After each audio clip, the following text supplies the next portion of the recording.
जय।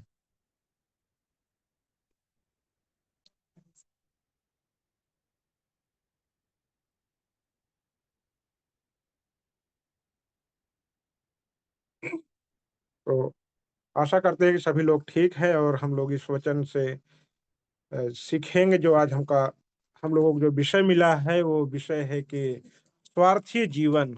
हम लोग देखेंगे कि हम हमारे जीवन में कहाँ पर हैं जब हम सिर्फ खुद के विषय में सोचते हैं, या हम इसको देखते हैं कि संसार किस तरीके से सिर्फ स्वार्थ में जीवन जीता है, सिर्फ अपने मतलब के लिए जीवन जीता है। तो ये ऐसा विषय है जो परमेश्वर ने अगुवाई करी कि मैं इसको लेकर के आऊं, ताकि हम सभी एक साथ में सीखने पाए कि परमेश्वर सच में क्या चाहता है और हम क्या कर रहे हैं। तो हम आगे जैसे बढ़ते हैं तो हम देखते हैं कि हम अपने जीवन में यह देख रहे हैं कि लोग दूसरे का हक छीन रहे हैं। क्यों छीन रहे हैं? क्योंकि स्वार्थ है। सिर्फ मुझे मिलना चाहिए, मेरी प्रशंसा होनी चाहिए। सिर्फ अपने लिए दूसरों की चीजों को हम अपना लेते हैं। अगर हम ज्यादा ताकतवर हैं तो अपनी ताकत से या बुद्धिमानी से बहुत अलग तरीके से हम बुद्धि उसमें लगाते हैं, लड़ते हैं, झगड़ते हैं। दूसरों की चीजों को हम अपना लेना चाहते हैं क्योंकि मेरा होना चाहिए, है ना। और कई एक बार हम ये भी देखते हैं कि वे एक दूसरे पर मुकदमा भी कर देते हैं, और अंत में हम कहते हैं कि मैंने यह मेरी ताकत से किया, नहीं तो यह मुझे नहीं मिल सकता। क्या हम भी यही कर रहे हैं जो दूसरे करते हैं? क्या यह परमेश्वर को अच्छा लगता है? अगर हम इस तरीके से जी रहे हैं, क्या ये परमेश्वर को अच्छा लगता है कि सिर्फ हम अपने बारे में सोचे? संसार में जो कुछ भी हो रहा है, हम देखते हैं कि हमारा गांव में, हमारे जिले में, हमारे देश में बचपन से कुछ न कुछ ऐसी कहानियों को हम सुनते आते हैं, जो वहाँ जहाँ पर लोग कहते हैं कि मैंने ये मेरी ताकत से कर लिया, या मैंने इस चीज को अपने बल से कर लिया है। तो क्या ये परमेश्वर को अच्छा लगता है? मान लीजिए हम 10-15 साल से हम लोग भी विश्वास कर रहे हैं, हमने जब से यीशु को जाना, क्या हम भी अपना ये स्वार्थी जीवन को हम बदल रहे हैं, या हम उसी में आज भी जीवन जी रहे हैं? अगर ऐसा कुछ है तो हम लोग अ, आज ही हम परमेश्वर से मुलाकात करें और परमेश्वर के पास आएंगे, और हम लोग अपने जीवन में नई चीजों को हम देखने पाएंगे। क्योंकि अब परमेश्वर को तो जरा सा भी अच्छा नहीं लगता कि हम सिर्फ अपने बारे में सोचें, है ना। हम लोग आगे बढ़ते हैं तो हम एक ऐसे राजा के विषय में सुनते हैं जो हम दानियल की पुस्तक में देखते हैं। अ, दानियल की पुस्तक में आपके स्क्रीन पे लिखा हुआ है, अगर कोई पढ़ सकता है तो जरूर मेरे लिए पढ़े।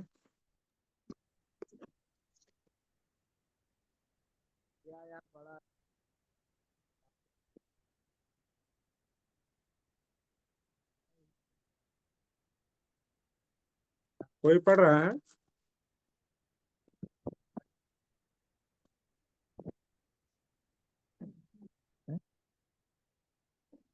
मैं पढ़ू।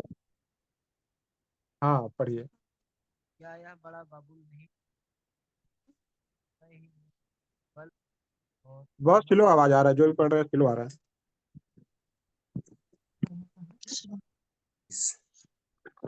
ठीक है, मैं पढ़ रहा हूँ। आवाज जा रहा है? हाँ हाँ। ठीक है। क्या क्या यह बड़ा बेबीलोन नहीं है जिसे मैंने ही ने अपने बल और अपने सामर्थ्य से राज की राजी राज निवास होने को और अपने प्रताप की बड़ाई के लिए बसाया है।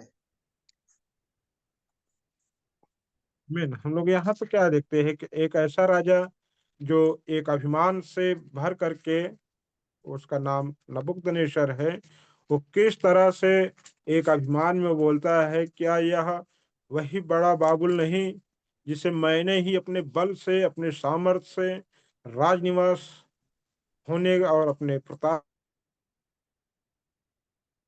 हम लोग बहुत सारी कहानियों भी सुनते हैं कि बहुत से राजा ने जबरदस्ती किसी देश के ऊपर आक्रमण करके उस देश को कब्जा कर लिया, और वो अपना ताकत, अपना बल दिखाने के लिए कि मैं कितना ताकतवर हूँ, मैं कितना बलवान हूँ। हम लोग जब दानियेल की पुस्तक में देखते हैं, हम ये भी देखते हैं कि यही राजा किस तरह से अपने राज्य में एक बड़ी-सी मूरत को खड़ा कराता है और वो ऐलान करता है पूरे राज्य में कि सभी लोग उस मूरत के सामने आना और दंडवत करना। अगर नहीं करोगे तो मैं तुम्हारे साथ ऐसा कर दूँगा, तुम्हें आग के भट्ठे में फेंक दूँगा। तो एक अभिमान से भरा हुआ राजा किस तरह से वो एक घमंड के साथ बात करता है और ये घमंड ये दिखाता है कि वो स्वार्थी इंसान है। वो भले ही राजा है लेकिन वो सिर्फ़ अपने बारे में सोच रहा है, ना कि लोगों के बारे में सोच रहा है। तो प्रिय भाई-बहन, अगर आज हम ये शब्द सुन रहे हैं, तो यीशु हमारे हृदय में कुछ चीज़ें हैं जो निकालना चाहता है। क्या आज उस स्वार्थ में तुम जीवन जी रहे हो? ऐसा यीशु कहेगा। क्या आज हम ऐसा जीवन जी रहे हैं? यीशु वहाँ से हमको बाहर निकालना चाहता है। तो जब हम परमेश्वर के पास आते हैं, तो परमेश्वर हमको नम्र होना सिखाता है, प्यार करना सिखाता है।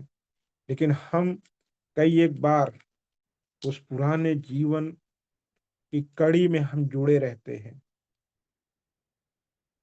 यीशु अभिमान कर सकता है, यीशु की इच्छा होती तो वो नहीं आता, लेकिन उसकी इच्छा सिर्फ़ ये थी कि मैं जाऊँगा और मैं मेरा प्यार दिखाऊँगा उनको। ये परमेश्वर ने किया।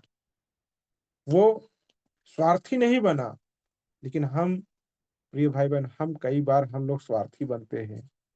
क्या यह परमेश्वर को भाता है? या नबूकदनेस्सर राजा ने जो ये किया, क्या यह परमेश्वर को अच्छा लगा? उसने एक घमंड के साथ ही बात को किया है। तो जब हम आगे बढ़ते हैं, तो हम ये देखते हैं कि स्वार्थी जीवन खुद का भला चाहने वाला है। यानी कि ये जीवन इस तरह से है कि वो सिर्फ़ और सिर्फ़ खुद का भला चाहता है। अगर हम 1 कुरिन्थियों 3 अध्याय उसके 3 पद को पढ़ते हैं, तो हम देखने पाते हैं कि स्वार्थी जीवन में क्या-क्या चीज़ें होती हैं। कोई भी जन पढ़ सकते हैं।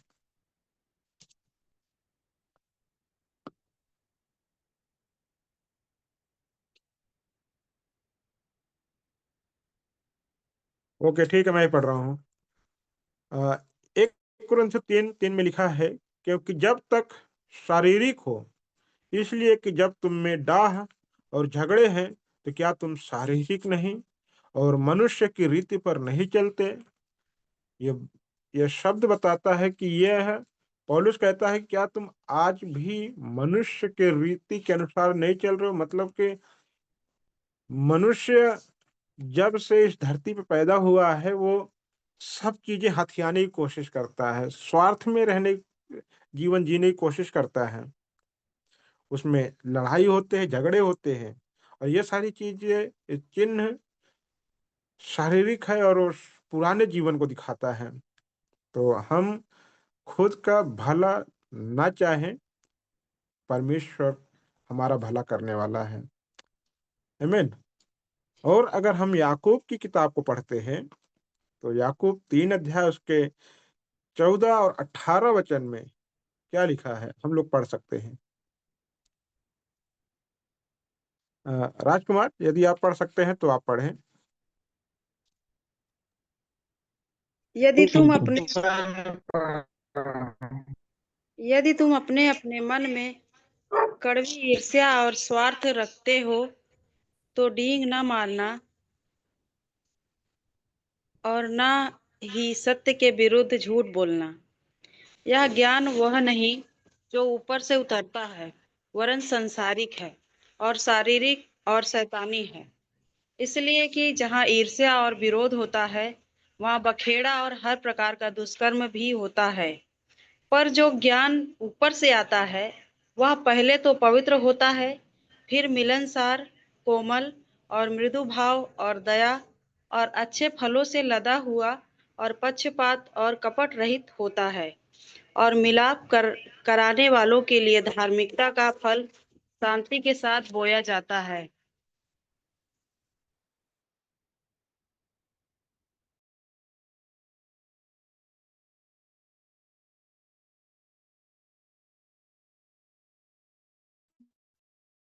आमीन।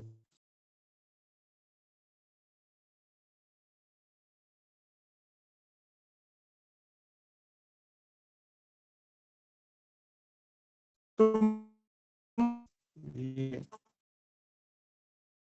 हर एक मनुष्य में ये चीज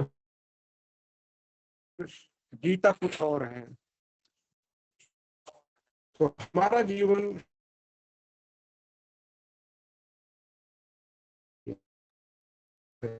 हमारा सिर्फ है कि हम भाई आवाज आवाज बहुत नहीं आ रहा बहुत है। स्लो है।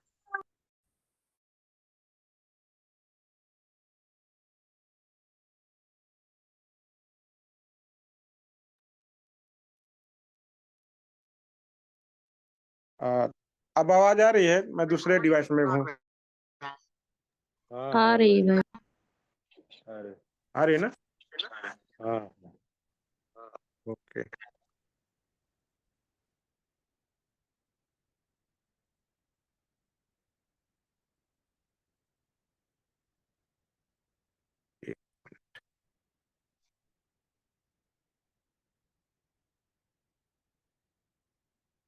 हाँ, जैसे हम ये देख रहे हैं कि हम कई एक बार हम लोग ये देखते हैं कि हम मन में कड़वी चीजों को रखते हैं और बोल नहीं पाते हैं, पर कुछ तो कड़वाहट है अंदर, ईर्ष्या से भरे रहते हैं, स्वार्थ से भरे रहते हैं। लेकिन यीशु क्या चाहते हैं कि हम किस तरह से बने और हम किस तरह से जीते हैं।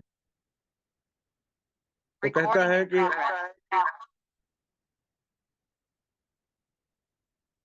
एक मिनट, आवाज बड़ा कट रहा है।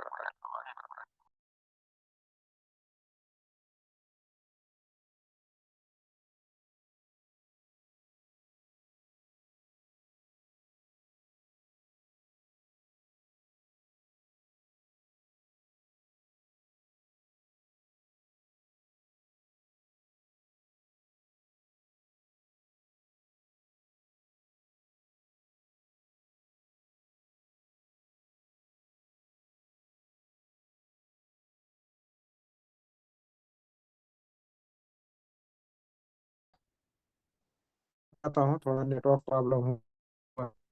तो वो क्या है कि तो डींग न करना और ना ही सत्य के विरुद्ध झूठ बोलना। हम लोग कई बार ना स्वार्थ, हम बड़ी बड़ी बातें बोल जाते हैं, बड़े बड़े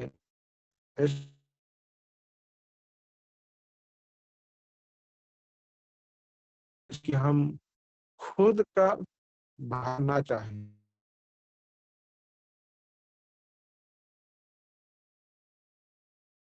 यह ज्ञान वह नहीं है जो ऊपर से आता है, वरन सांसारिक है। अगर स्वार्थीपन है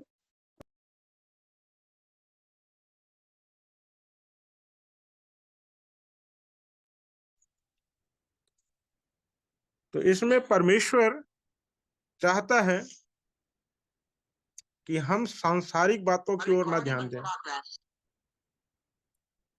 सांसारिक बातों की ओर न ध्यान दें, बल्कि हम उन चीजों को लेकर के जिए जो स्वर्ग से हमको प्राप्त होता है। क्योंकि ये चीजें जो हम स्वार्थीपना देखते हैं, ये कहता है ये शब्द कि यह शैतानी है और ये शैतान की योजनाओं का एक भाग होता है। और वो स्वार्थीपना इस तरीके से होता है कि वो हमको सबसे अलग रखने की कोशिश करता है। लेकिन प्रिय, जैसे इस वचन में ध्यान देते हैं तो ये दिखाता है कि पहले तो यह पवित्र है और ये मिलनसार है। जब हम ये देखते हैं कि जो स्वर्ग से उतरा है, जो शब्द, वो हमको मिलता है, हम एक दूसरे से मिल सकते हैं, बात कर सकते हैं, प्रेम करते हैं। लेकिन स्वार्थीपन है, सिर्फ अपने में जीवन जीते हैं और एक कोने में अलग पसंद करेंगे। तो हम खुद का भला नहीं चाहते हैं, लेकिन हम चाहते हैं कि हम उस तरह का जीवन जिए जो परमेश्वर चाहता है। आमीन।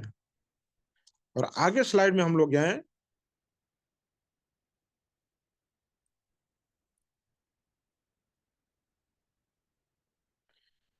लूका 16 अध्याय उसके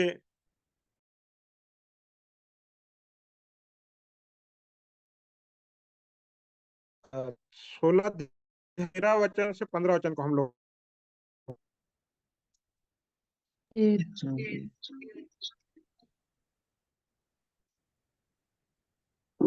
कोई दास दो स्वामी की सेवा नहीं कर सकता, क्योंकि वह तो एक से बैर और दूसरे से प्रेम रखेगा, या एक से मिला रहेगा और दूसरे को तुच्छ जानेगा। तुम परमेश्वर और धन दोनों की सेवा नहीं कर सकते। फरीसी जो लोभी थे, ये सब बातें सुनकर उसे ठट्ठों में उड़ाने लगे। उसने उनसे कहा, तुम तो मनुष्यों के सामने अपने आप को धर्मी ठहराते हो, परंतु परमेश्वर तुम्हारे मन को जानता है, क्योंकि जो वस्तु मनुष्यों की दृष्टि में महान है, वह परमेश्वर के निकट घृणित है। आमीन। ये शब्द हमें सिखाते हैं कि कोई भी दो स्वामी की सेवा नहीं कर सकता है। कोई एक से मिला रहेगा और एक से बैर रखेगा। राजा नबूकदनेस्सर वो सिर्फ और सिर्फ अपने स्वार्थ में था, और वो अपनी प्रजा को किस तरीके से एक दंड दे रहा था,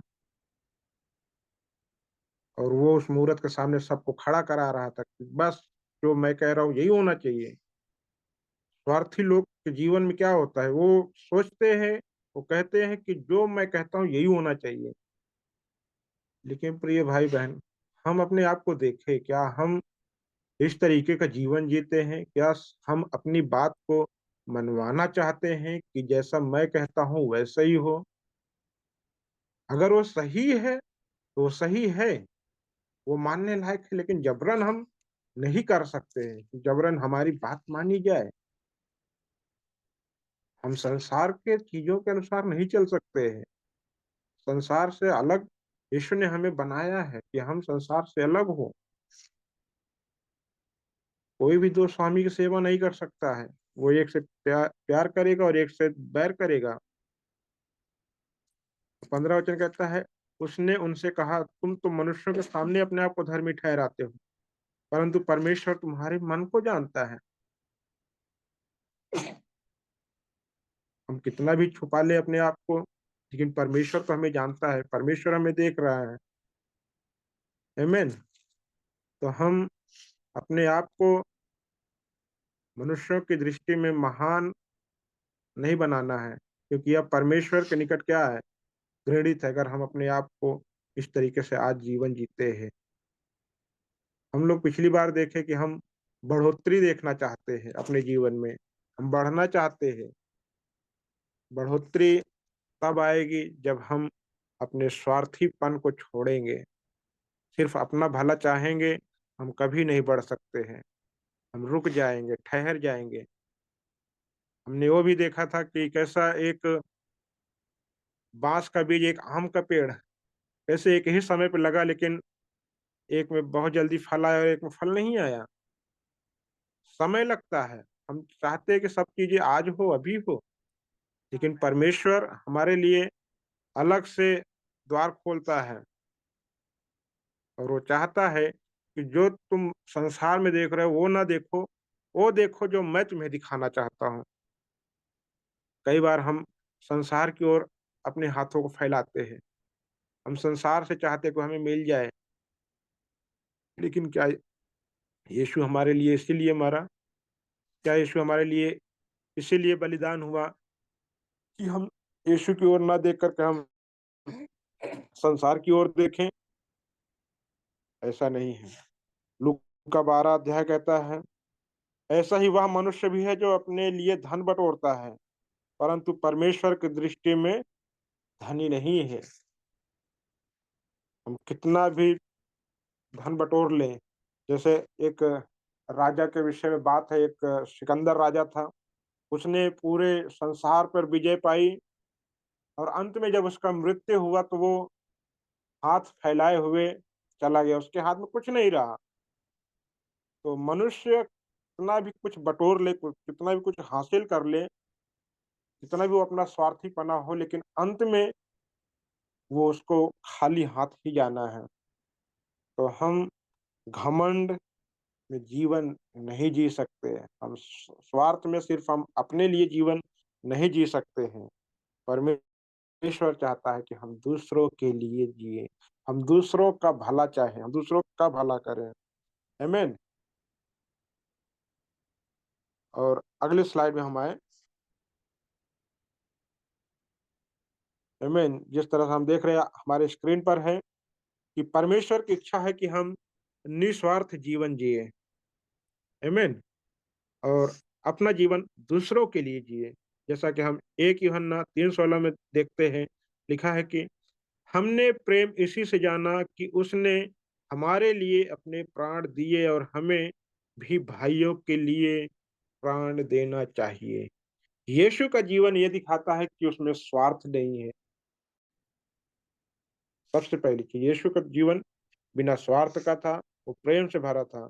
और हम दूसरे वचन को देखें तो दूसरे वचन में लिखा है, लूका 10:27 में, उसने उत्तर दिया कि तू प्रभु अपने परमेश्वर से अपने सारे मन और अपने सारे प्राण और अपनी सारी शक्ति और अपने सारी बुद्धि के साथ प्रेम रख और अपने पड़ोसी से अपने समान प्रेम रख। जैसा हम इन वचनों को देख,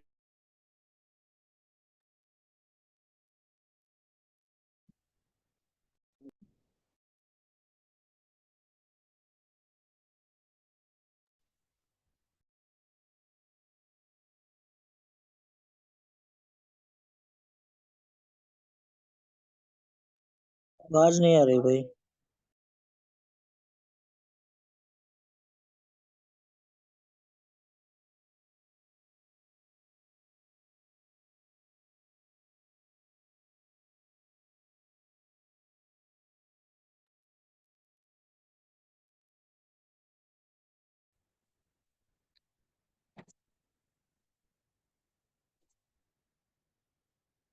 हम लोग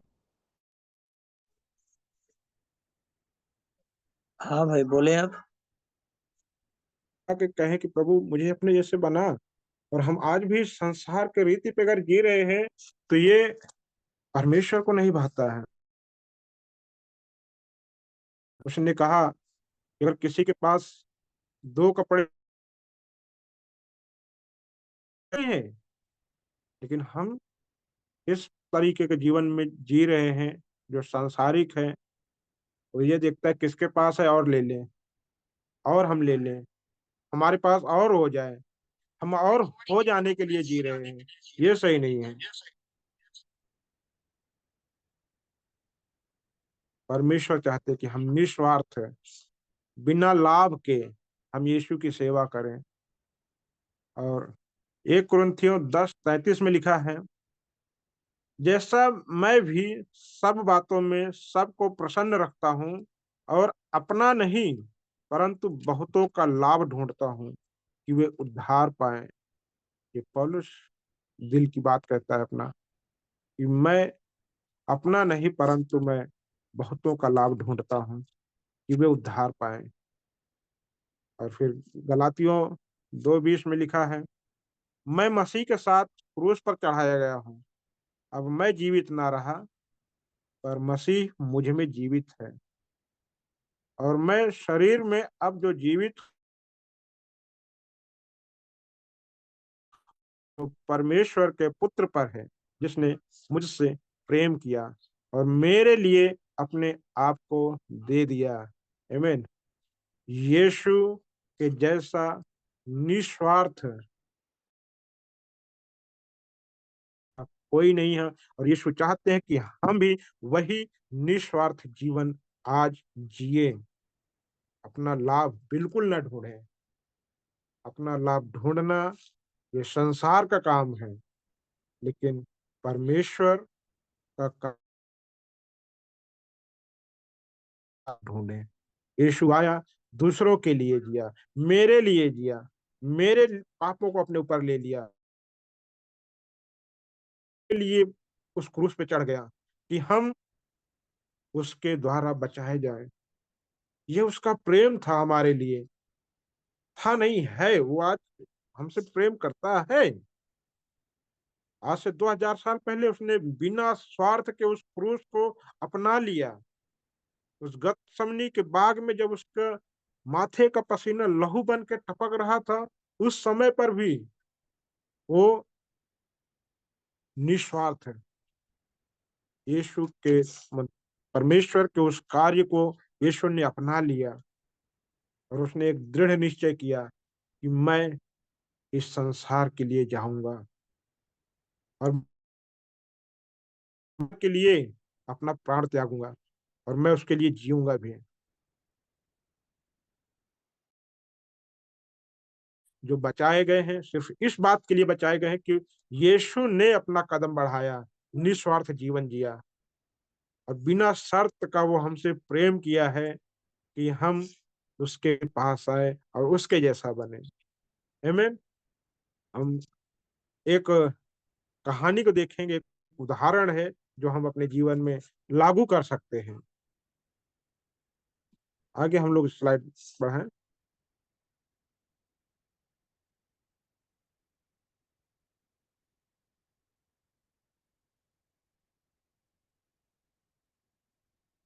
यह कहानी एक बालक की है कि एक बालक था जिसने अपने बगीचे में आम का पेड़ लगाया था और वो बगीचा बड़ा हुआ और उसमें अच्छी फसलें होती थी, परंतु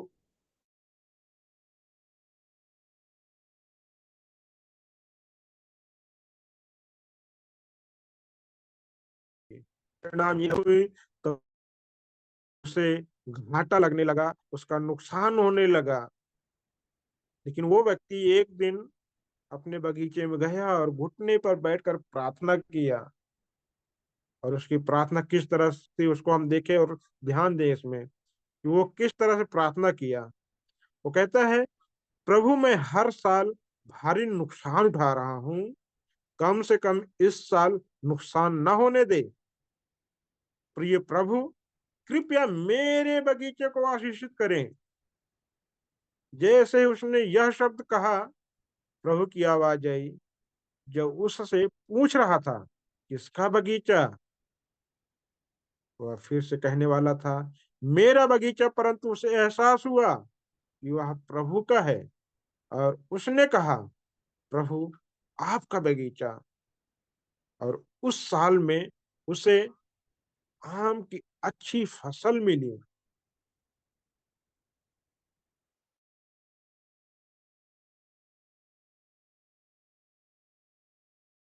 है, जिसे हम स्वार्थ से अपने पास रख कर कहते हैं मेरा है। वो क्या चीज है जो आज भी हम कहते हैं मेरा है? अगर आज हम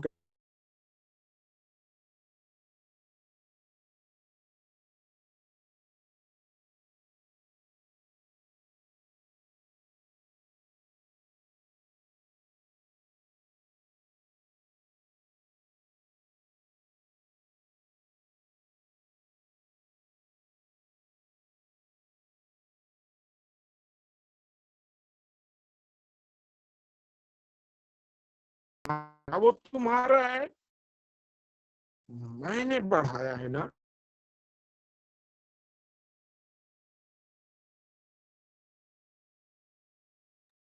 आवाज नहीं आ रही भाई।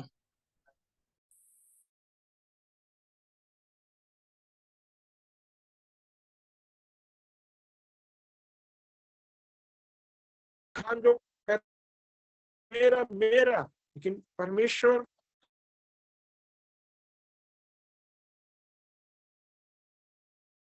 फिर निस्वार्थ जीवन। वो ये नहीं कहता क्या है, लेकिन वो कहता है प्रभु आपका है। क्या हम कह रहे हैं, क्या प्रिय भाई बहन, क्या हम कुछ चीजों को है अपने मेरा है, मैंने मेरी ताकत से, मैंने मेरी बुद्धि से बन सकता है? आपके पास आए और मेरे नहीं प्रभु आए को ये नहीं अच्छी लगती है, जैसे कि लिखा है कि गालों से हुई आंखें परमेश्वर को नहीं लगता है और कि हम ये करें तो आपका जीवन कैसे बहुत सारी चीजों को देखा है, देखते हैं,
ओके